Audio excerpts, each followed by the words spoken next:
Christ Jesus, the King.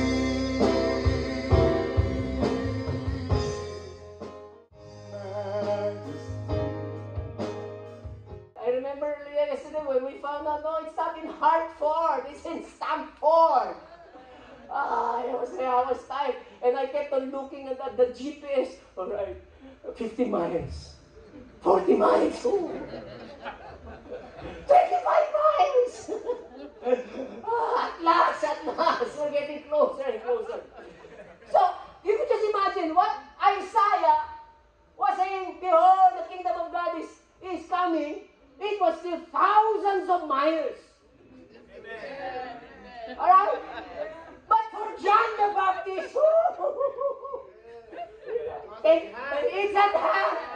We're entering the city limits already. We're entering that. Wow. So, wow. So he was saying the kingdom of God is at hand, is at hand. Jesus himself also said the same thing. Jesus said the exact same thing. Repent, the kingdom of God is at hand. All right? At hand. So, in a way, again, this is just in the logical, analytical level. We could find a logical explanation to the statement of Jesus. Because for them, they saw Jesus from a distance. But for John the Baptist, what a privilege. What a privilege. He was alive at that very moment. What a privilege for him. All right? But now, what did Jesus say? Luke 17:21. Jesus speaking here. Now when he was asked by the Pharisees when the kingdom of God would come, he answered them and said, the kingdom of God does not come with observation. Verse 21. Nor will they say, see here or see there. Now, put on your seatbelts. For indeed, the kingdom of God is within you. Mamma mia! Mamma mia! John the Baptist was the greatest of all the Old Testament. They needed the binoculars. You know, they needed a long telescope. Oh, he's coming. But it was so far away. I'll give a negative example. This is a negative example. COVID-19, 2019. That's why it's COVID-19. Alright? It first happened in Wuhan, China. Alright? November, October 2019. The Chinese got it. Alright? So you heard that. I'm in Germany, we heard that. Woo! In China. Alright. That's in China. That's fun. And you know what happened? We heard the news that there were German IT people, German business people that were in China who got infected and they came home. Oh, Mamma Mia, it's no longer in China. Now we hear the virus is in the continent of Europe. No longer in Asia, but now in Europe. Alright? So this is in the news, alright? And then later on, you know what we heard? Somebody in our state got infected. In that city. In that city. That's just nearby. Alright? So, you hear it was in China, now it's in Europe, now it's in our state. And then now you hear somebody got it in our city. Oh my! It is at hand. And then you hear, and then one day your work colleague does not show up to work. Oh! And then you hear your colleague tested positive. And then, I don't know, some of you got it yourself. I said this is a negative example. But I want you to understand what I'm trying to say. They were hearing about the kingdom of God. They were hearing about the Messiah. But this was hundreds of years. Hundreds of years. Someday he will come. Alright? There will be signs. There will be signs. And then the signs were fulfilled. And now here was John the Baptist. It's like watching a movie, coming soon. Coming soon. When will it show? Coming soon. There's a trailer. And then it tells you already the grand opening, the grand show, it will be shown. And then there's a long line of people waiting for that movie. So it was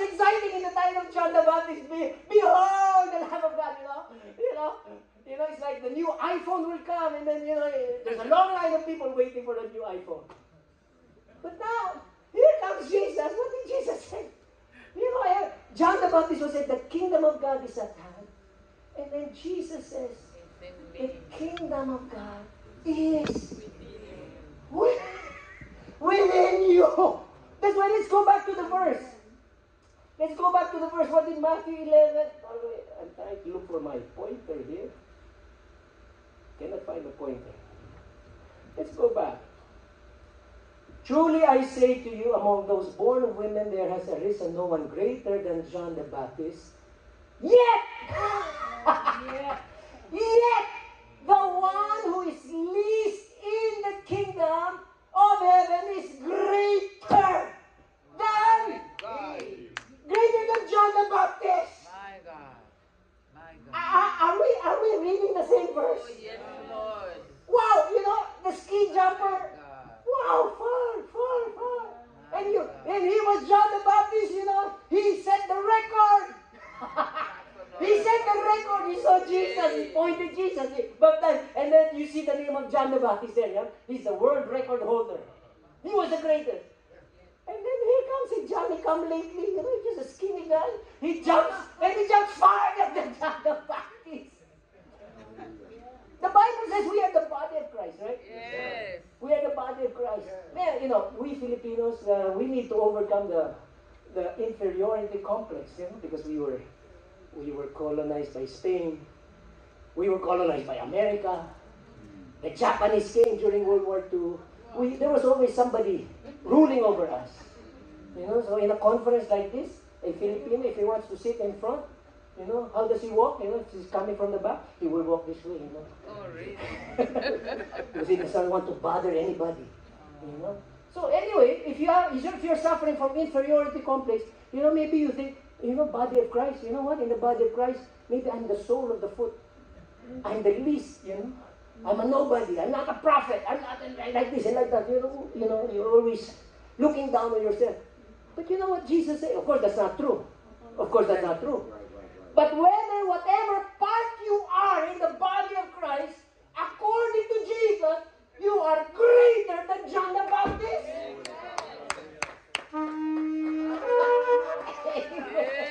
Yes, Lord. All right, at least I know you're awake. Yeah. Praise the Lord. We have to understand this. We cleaned my son was cleaning our basement. But anyway, before we go there, I just like to tell you that, I arrived last week, we went to California, my sister brought us to Grand Canyon. My first time to see the Grand Canyon. Ooh, when I saw the Grand Canyon, grand, it's really grand, that you may know the height, the depth, the width, and the length of the love of Christ. The Grand Canyon, wherever you go, south, north, left, right, really grand. And yet, that is nothing compared to the love of Christ. The depth and the height, and the width and the length. Because God is the God of the superlative. Because to Him who is able to do exceedingly abundantly above all that we could ever ask or think of, according to the mighty power that is within. What superlative, what kind of adjective is used? Exceedingly, abundantly, above all. Just keeps on pushing the boundary. And then he says this power that he was describing is not in heaven, but within. Mamma mia. I don't know, sometimes when I'm driving, in Germany, the Autobahn, our freeway, there's no speed limit, Wow. Drive as fast as your car can go, or as much as you can hold on to.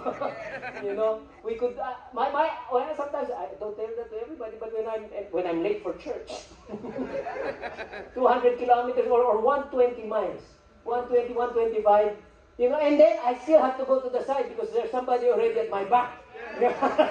They're always going beyond. Why? Can you imagine the power that we have? Have you ever seen this? You see this Porsche, you see this sports car, and then they. Why did you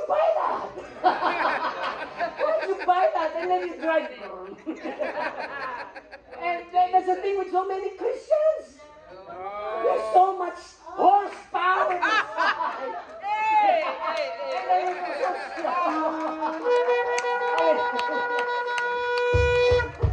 God is the God of the superlative. Amen. Thank you. And maybe you're saying, it would have been, I hear some Christians, it would have been good if I was alive during the time of Moses. Can you imagine? You see the Red Sea open, wow. Or maybe in the time of Elijah where he called fire. So many Christians are dreaming of living in another generation, in another season. Are you kidding me? Are you kidding me? I'm going to show you something, Now. Where Amen. Yes. we were fixing the Basement. look at what my son found this in the basement. Yeah. This was the toy that we bought him 30 years ago. Wow. This is you know what it is. Yeah. Okay. There's no Generation Z here or whatever. And then my son remembered it because, when we arrived in Germany, he was 1.5 years old. We bought this. That was his toy. And it was in our basement. And he found it. And then he remembered, hey, this is my toy. Yeah. All right? My son is, he'll be turning 32 in October. Wow. And then my youngest daughter, who's a nurse, she's 25. My youngest daughter saw this. And then my youngest daughter said to me, how does this work? 25 years old. She does not know how does this thing work. It's a router, it's a telephone. Telephone. Well, look at the telephone that my granddaughter has, This is her telephone. It's supposed to be the same toy, but boy, it's different. You got push button, and there's even a screen. A screen? Is it okay, Bishop, if I remove my jacket? Yes, yes. No problem, brother. Your father's house. I don't know. I was born in 1967. We had a black and white Zenith television. The tubes with the tubes at the back. It's a box, and if the signal is not working well, you give it a good whack and it's like, PAH!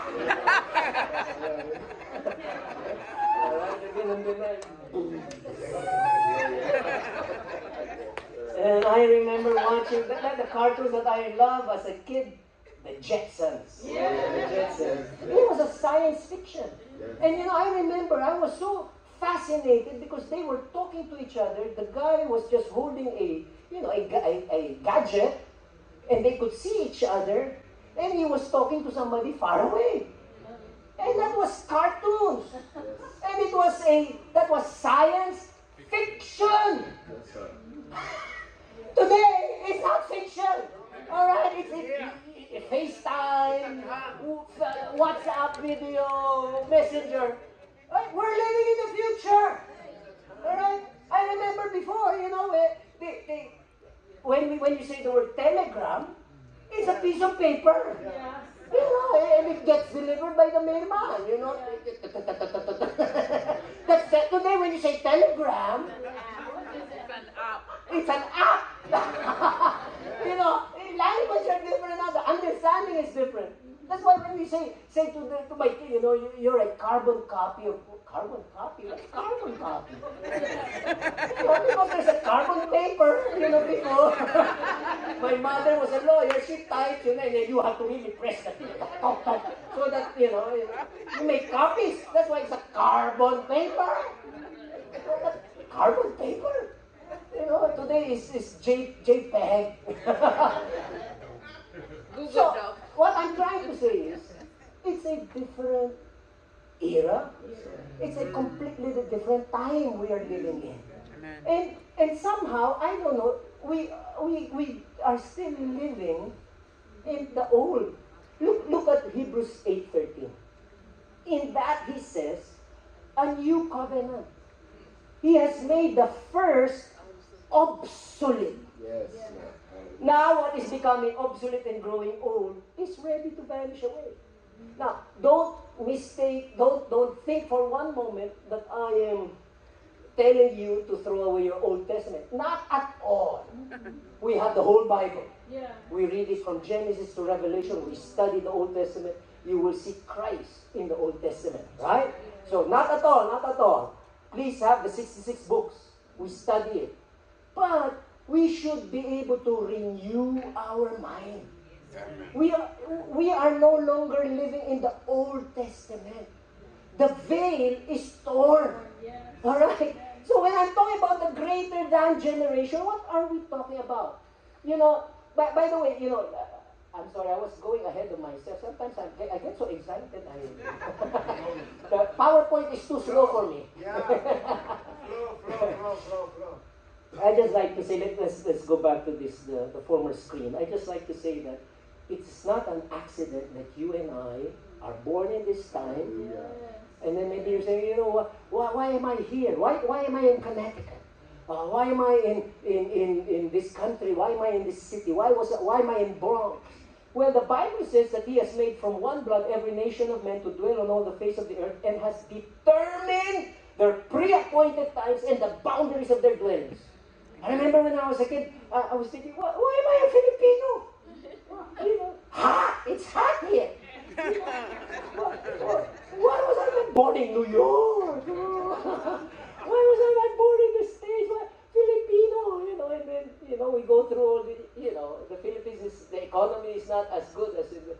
But now looking back, I thank God I'm Filipino. Yes, Thank Lord. God. Well, I thank God I'm a child of God. Amen. You know, I went to Germany, you know, before, because I'm among the 9 children, I'm the darker skin than all the 9 kids. My mother said when she was pregnant, she loved drinking Coca-Cola and burnt pizza. Sunog na pizza. Oh my God, you're too much. Mother, why did you eat burnt pizza? And then when I arrived in Germany, you know, the Germans, they pay a lot of money, they go to the solarium, they want to burn their skin. They're too white, they want to be dark. I said, oh, thank God. I don't need to go to the solarium.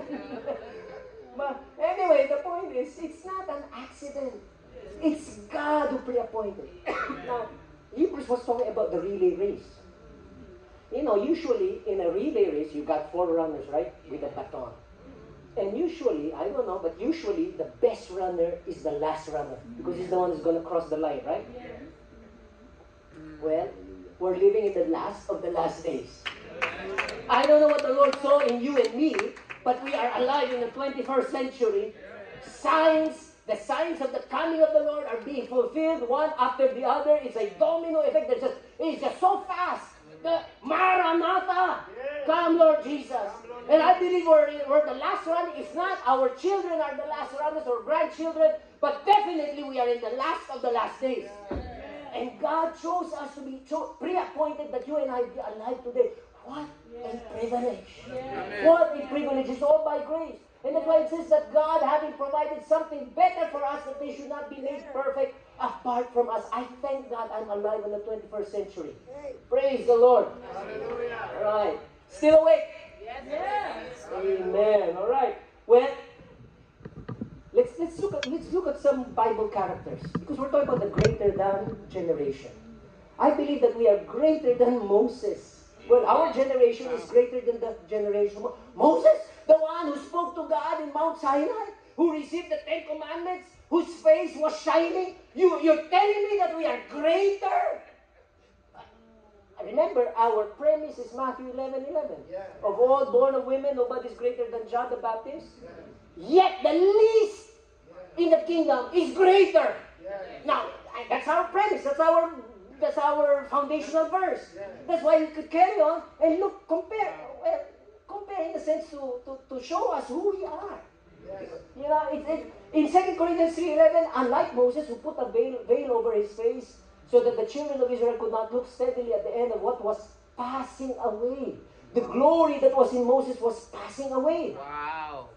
You know, your phone, you look at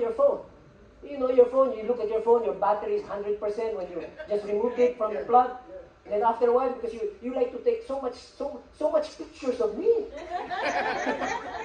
Your battery, you're getting low battery. It's becoming 80%, 70%. It's diminishing. The power, it's passing. When Moses came down from Mount Sinai, he was so bright. He was so bright. They did not have the thick Ray-Bans at the time. So cover. He had to cover himself. And yet what they were seeing was not 100% glory. When he came down, I don't know how long it took. Maybe he was 95%, 90% glory. Cover, please, cover, it's too bright. And then cover again. And then it was vanishing. That's verse 11. Let's jump to verse 18 of 2 Corinthians chapter 3. But, I like this word but, or yet. But we all with unveiled face, beholding as in a mirror the glory of the Lord, are being transformed into the same image from glory to glory, just as by the Spirit of the Lord. Hey, it's not 100%, 95%, 85%, 50%. That's Moses. And they could not look at him. Paul was saying, we behold, do you know the word behold? It's not a glimpse. It's not a glimpse. The behold is, like when you, it was like King Ahasuerus when he saw Queen Esther.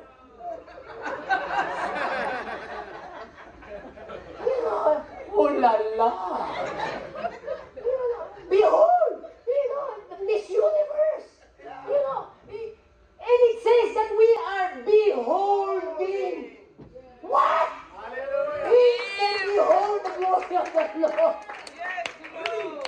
That's why they that wait upon the Lord shall renew their strength. They Yes. shall mount up with wings as of an eagle. Yes. We can behold. And then not only that, it's not yet finished. The verse is not yet done. It says we are being transformed into the same image from glory to glory. So instead of the battery power diminishing, for us, 100%, 120%, 150%, 200%. From glory to glory.